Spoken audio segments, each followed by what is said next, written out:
अस्सलाम वालेकुम। SM news के साथ मैं हूं मुकद्दर रज़ा। SM न्यूज़ स्टूडियो में खुशामदीद। खबरों का सिलसिला बढ़ाते हुए खबशाम करते हैं चीचा वतनी से। हमारे ब्यूरो चीफ मुनीर अहमद सियाल की रिपोर्ट के मुताबिक SHO थाना गाजियाबाद अली हसन काज़मी की एक और बड़ी कामयाब कार्रवाई।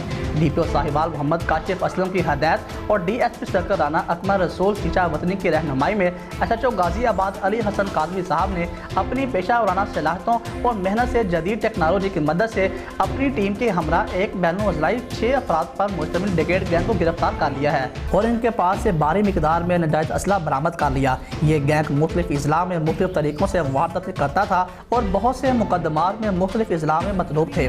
SHO थाना गाजियाबाद अली हसन काज़मी साहब ने बताया कि एक बड़ी कामयाबी है। इस गैंग से मज़ीद इंकशाफ भी सामने आएंगे कि जिससे हमें मज़ीद कामयाबियाँ मिलेंगी। उन्होंने कहा कि इस कार्रवाई से शहर में अमन व ईमान की सूरत हाल मज़ीद बेहतर हो जाएगी। उन्होंने मज़ीद कहा कि आखिरी मुजरम तक पीछा करेंगे और जुर्म पेशा अफराद का किला कमा करके ही दम लेंगे। याद रहे कि ये SHO थाना गाजियाबाद की पहली कार्रवाई नहीं है। इससे पहले भी उन्होंने मुख्तलिफ गैंग्स और जुर्म पेशा अफराद के खिलाफ कार्रवाइयाँ की हैं। इनकी कारकर्दगी पर और पेश रफ्त पर अहले इलाका और सियासी समाजी हलकों में बड़ी खुशी और इत्मीनान की लहर पाई जाती है। लोगों ने अली हसन काज़मी की कारकर्दगी को सराहा और इनको मुवत्तर कार्रवाइयों पर मुबारकबाद पेश की।